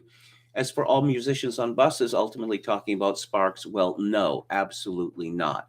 As a matter of fact, the only people I know who ever talk about Sparks are the Rhino Records crew, the Jewish suburbanites who didn't play, at least not commercially successful, but lived for the music nonetheless. Meow. And the males had Jewish roots, so why not mention that? Afraid of turning the viewers off? The anti-Semitic, the band has Jewish values. There's the humor, the desire not to conform, to do it your way. It's evident throughout, but never mentioned. Oh, I see. The humor and desire not to conform, to do it your way, that's an exclusively Jewish characteristic, is it? But I see that Lefsetz's complaint, his ethnic complaint, is shared in the Jewish Chronicle in an otherwise quite positive review of the documentary. Linda Merrick enjoys a documentary about the Male brothers, but why no exploration of their Jewish roots? Okay. Yes. Dodgy Adolf Hitler mustache. Well, Ron Mael has always said that it was a Charlie Chaplin mustache, the famous toothbrush mustache, which many people had besides Adolf Hitler. All the stranger because the brothers were born into a secular Jewish household. Actually, Ron Mael wrote a song about this called Mustache, and how he talks about how his Jewish friends would look askance. There's a lot in this documentary that I suppose people would be terribly upset by now. For instance, an old interview clip of Ron Mael saying that with regard to the mustache, that he considered both Charlie Chaplin and Hitler to be essentially comic figures. Yes, horrifying, no doubt, but given that these boys grew up in sunny Pacific Palisades, half a mile away from Eastern Europe, it seems less offensive in that regard. The Jewish Chronicle critic says their Jewishness is never alluded to in the film. Curious about the omission, I asked a source close to the film production who told me Ron and Russell weren't raised, nor do they identify as Jewish. All that we're told is that the brothers were born and raised in Los Angeles area and later went to college, where they formed their very first band and had some minor success. And again, the critic with the Jewish Chronicle ends, the Sparks Brothers is perhaps one of the most complete portraits of a pop band ever made.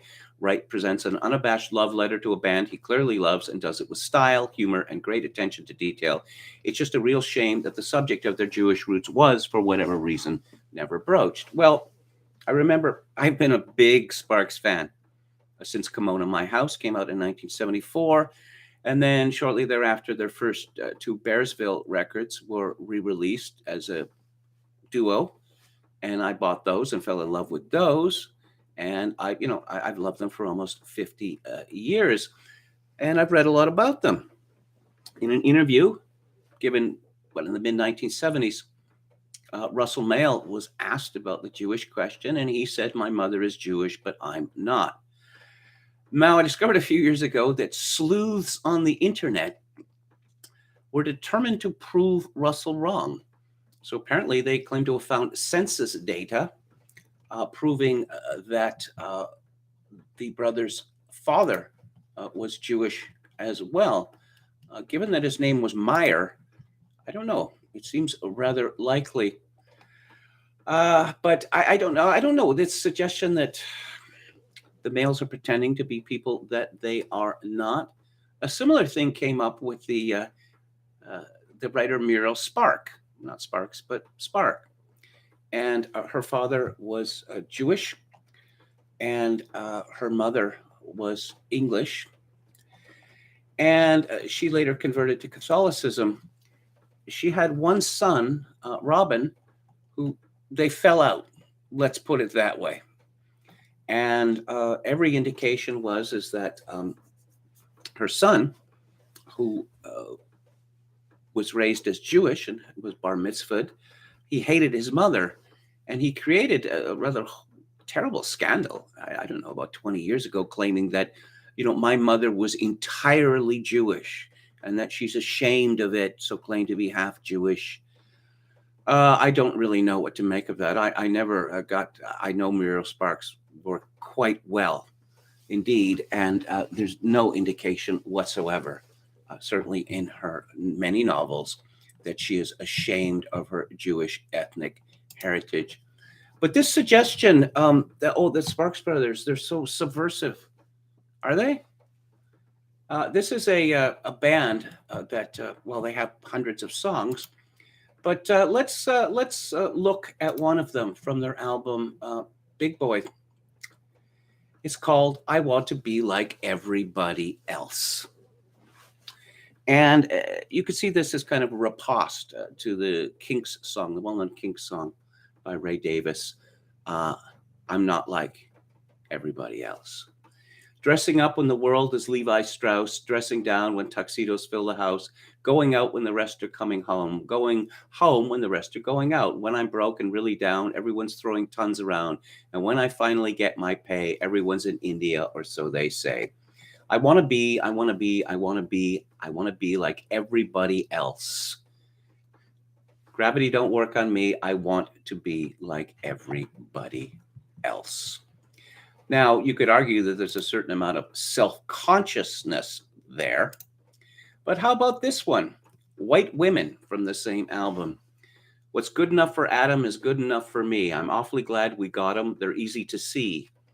White women everywhere. There's always a replacement anytime, anywhere.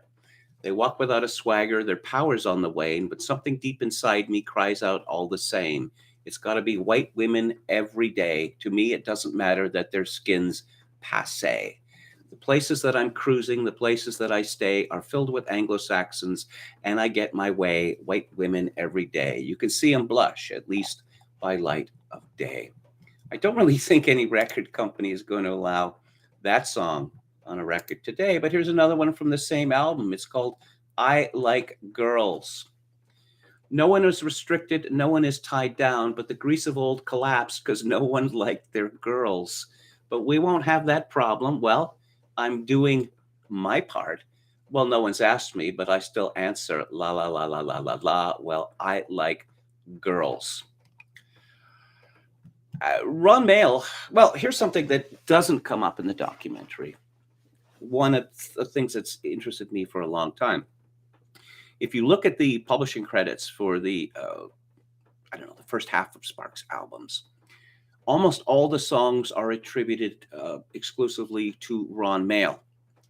But for a number of albums now, all of the writing credits have been attributed to both of the brothers. And I suspect, I'm almost certain this is what's happened. When you're in a band that sells millions of records, there's plenty of money to go round. If you're in a band that doesn't sell all that many records, it's the fellow with the publishing credits that has so much more money than everyone else. And so an agreement was made that the credits would be split 50-50. I mean, it's come to this in bands again and again with Roxy Music, who are almost exact contemporaries of Sparks, that Brian Ferry was writing all the albums. He was getting arrangers credits. So his share of, the money that was coming in was like this, and the other band members, their share was like this. And so other members of the band, it would seem, went to Brian Ferry and said, "You're going to have to start, Roxy Music is going to have to start doing some of our songs." And so, to his credit, he did. And even some hits resulted from the songs of Andrew Mackay and Phil Manzanera. So this album is, this documentary, again, it's basically, you see their working lives. This is a hard-working couple. And secrets to still going at it. Have a top 10 record when you're in your 70s in Britain, 2 consecutive top 10 records. Well, it would appear that they've never taken drugs, that they don't drink, that they don't eat to excess. Very clean living couple. Very clean living indeed. And they live to work, these male brothers. We see them, you might be surprised, I know I was, that skinny Russell Mael, something for the ladies, as Patton Oswalt says.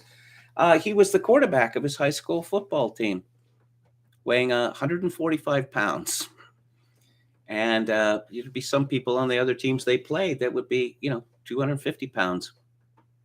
So not a physical coward. Obviously, they loved sports. They loved football and baseball, and they loved surfing, and they loved the beach. And they went to UCLA, and Russell studied film and made a very pretentious, meta film, making fun of the films that he loved, French art films. And he explains, and everybody used to know this, back in the 50s and 60s, and even, I suppose, into the early 70s, if you considered yourself to be a young sophisticated, particularly if you were a college student, you went to see foreign films. That's just what you did. And we know that this is not an affectation on behalf of the males, because we learn of the years that they spent attempting to get a film made with Jacques Tati, whose film Playtime I reviewed on Theater Thursday some weeks ago. This was going to be Jacques Tati's final film called Confusion, and the Mael brothers were going to be in it and do the music. And Tati was bankrupted professionally and personally by the failure of Playtime, and he had a horrible time raising money, and then he got sick and died. Later, there was an attempt to turn a manga comic into a movie, and Tim Burton was attached to this, and that fell apart, and the males wasted years on this. However, they did appear performing 2 songs in a movie called Roller Coaster. And you might think that Roller Coaster was some cheesy disaster film. Roller Coaster was not cheesy. I mean, in the sense of it being cheap. It has big stars in it. It's written by Levinson and Link, who, of course, Columbo, right? And it stars George Segal and Richard Widmark and Susan Strasberg and Harry Guardino and Henry Fonda. This was a big $9 million budget in 1977. I guess it's just not very good. And this documentary is frequently very funny. The bass player Saul Maida, who worked with them in the 1970s, who previously played on tour with Roxy Music, is talking about this. And he says, well, it's not Jacques Tati. No, it isn't. Of course, the Sparks brothers finally got their movie made. Movie called Annette by Leos Carax, which premiered at Cannes last year, which a lot of people liked a lot and a lot of people hated a lot. But you see a kind of filmic sensibility in the lyrics of Ron Mael. There is a moment in the film where one of their fans, and we hear from fans and we hear from associates, former managers, and like former producers. And one of the fans says that, there's two kinds of songs. There's only two kinds of songs made today. Please have sex with me, although she says it much more crudely. And, don't stop my party. And Ron Mail writes about anything and everything. For instance, of being a child and being short, and everyone being a giant, and your parents telling you not to talk to strangers because the strangers are all horrible and are going to hurt you.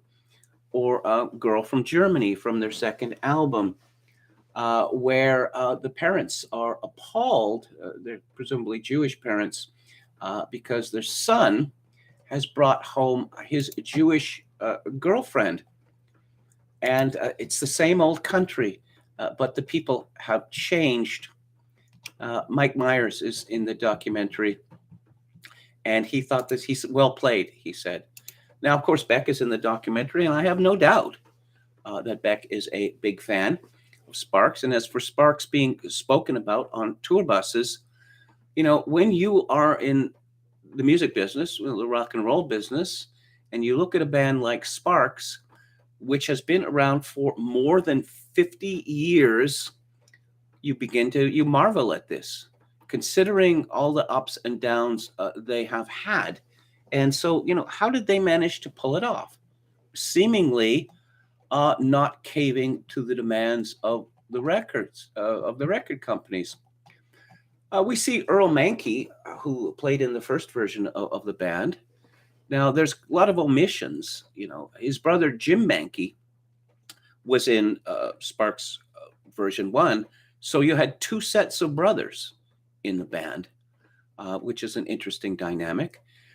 The Mail brothers are a rare example of brothers who've managed to continue to get on. The Davis brothers famously fell out. They seem to hate each other's guts. The Knopfler brothers fell out. And of course, the Gallagher brothers, who fell out and seem to hate each other's guts. But the Mails have continued to get along. When they first started, I'll tell you something about the success of Sparks. David Byrne said, good ideas cost nothing.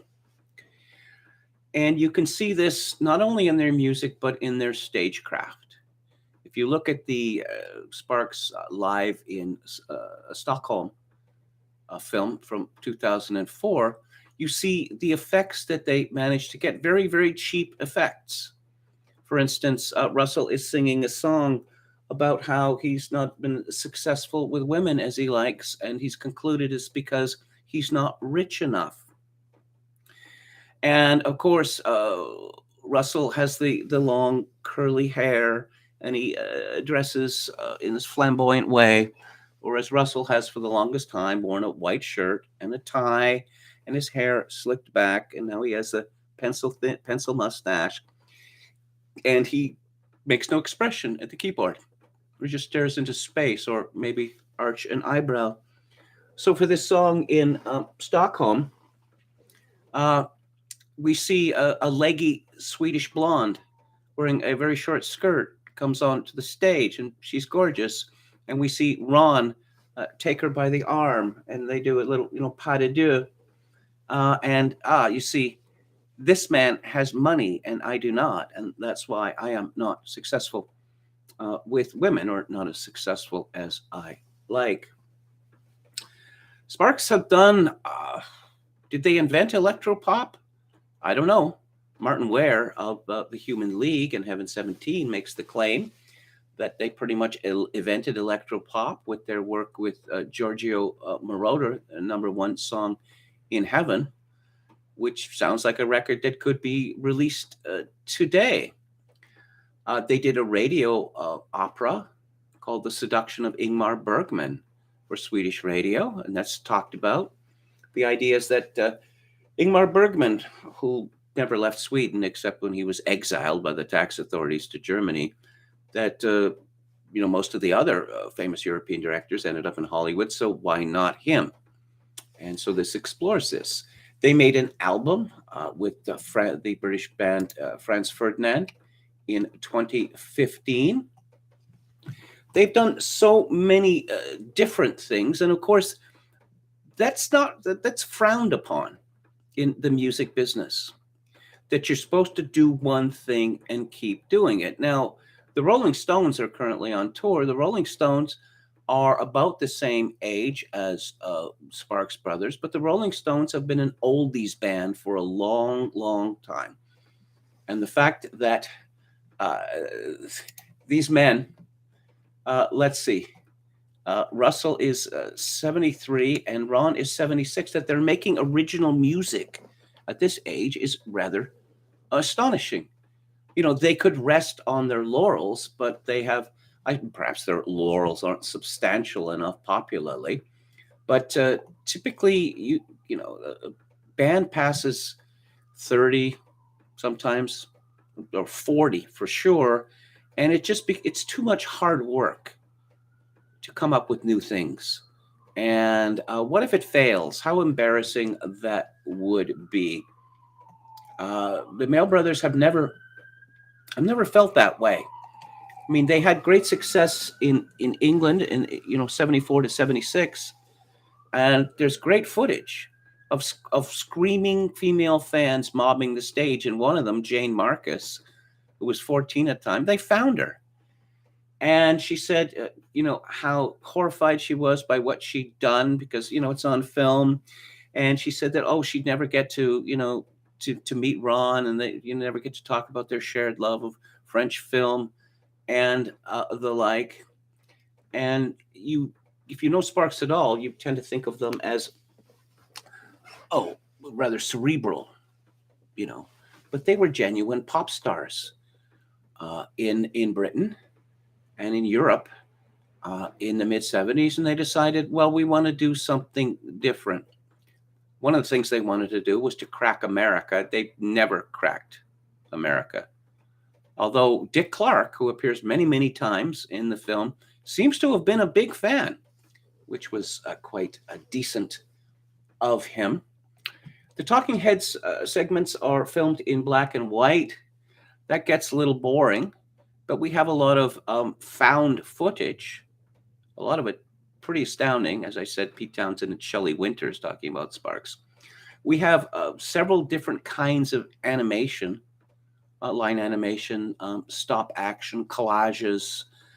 There's the room. There was a long-standing rumor, which they may have made up themselves, that their mother was Doris Day. Now, this is not addressed in the documentary, perhaps because they're long tired of it. However, we do get a sneaky little, Hollywood glamour, right? There's Doris Day coming out of a limousine or whatever. So they are acknowledging that. There's a famous story that John Lennon saw them on top of the Pops, and there's all sorts of versions that gone around. The one that I heard, going back to Almost a Day, was that John Lennon supposedly said, oh, F me, Hitler's on telly. The story that's in the documentary, which is animated, is John Lennon calling up Ringo Starr and talking about, Hitler being on the telly. Sparks has lots of famous fans.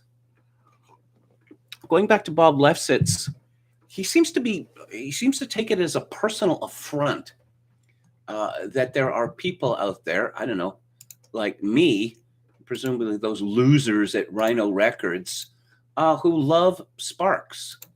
Isn't that why people listen to music? For love? Isn't that why they do it?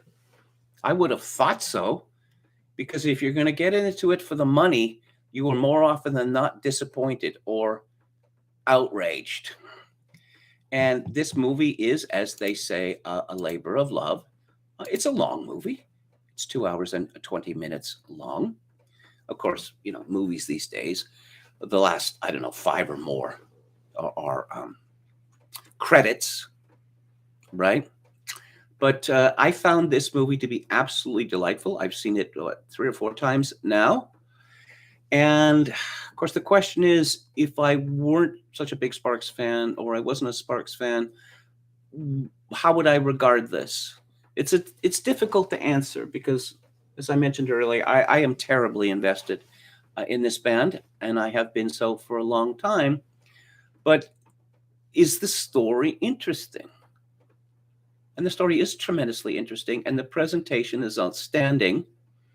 And you ask yourself the question, how did these weirdos manage to get a record contract, and how have they kept up their career for so long? There is a woman, an actress, Christy Hayden, who worked with them for several years, appeared in videos and played drums, timpani on stage. And she's talking about the 6 years that they went without releasing a record because no one would release their record.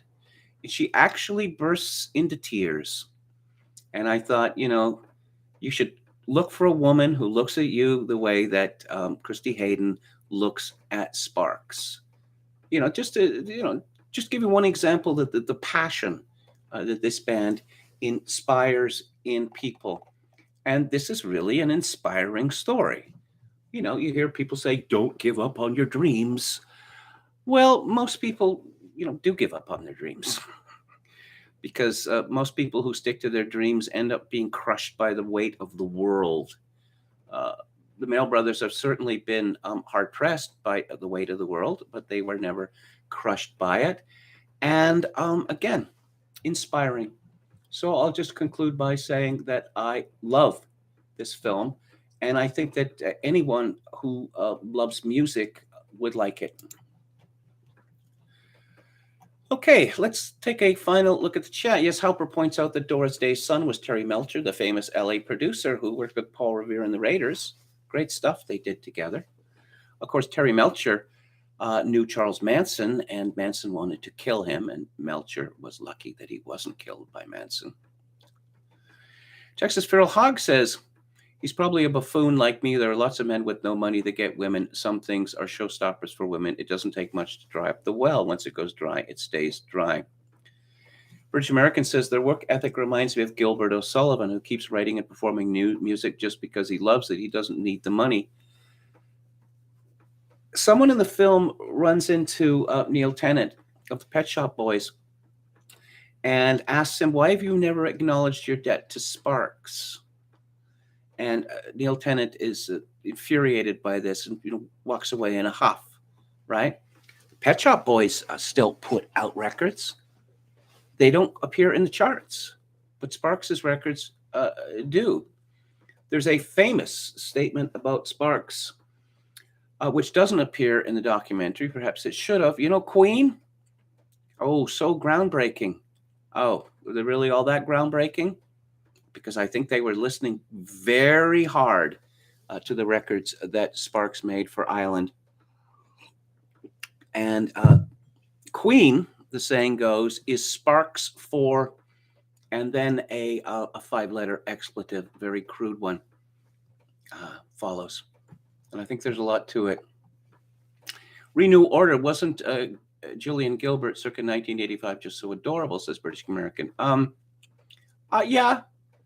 I had a lot of friends who were musicians, and I had a friend who was a guitar tech, and he worked on a New Order concert in Vancouver.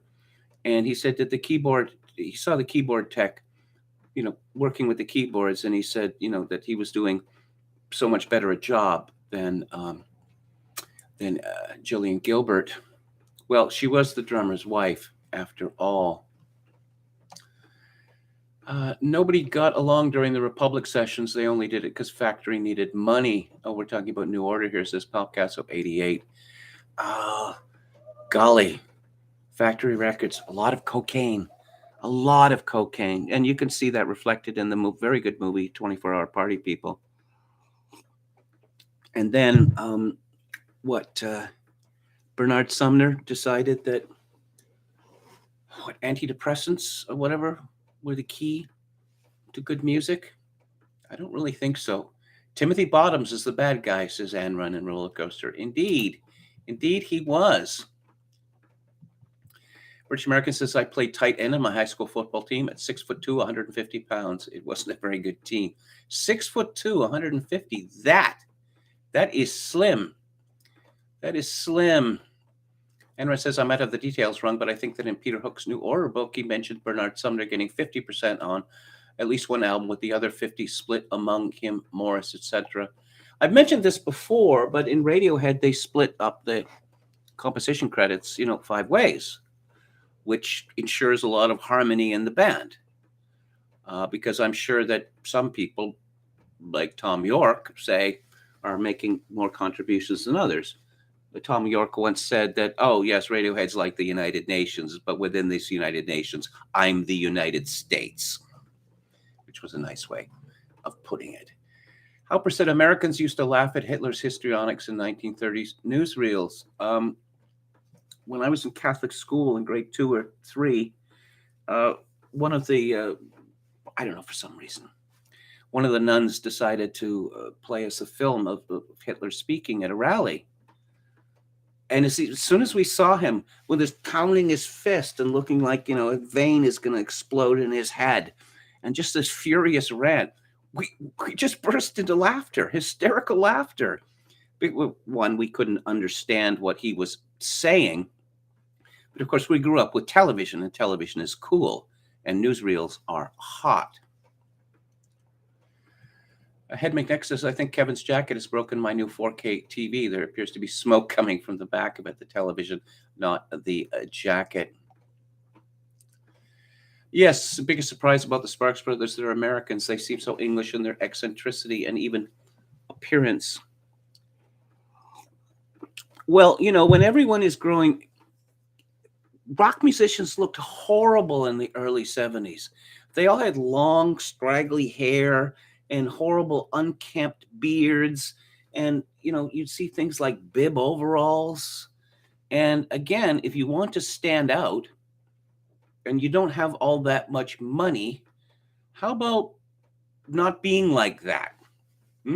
Of course, when they started out, like for their first 2 albums for Bearsville, Albert Grossman, who was Dylan's manager, and Bearsville was his record label. For some reason, Albert Grossman, his name is not mentioned in the documentary. Who knows?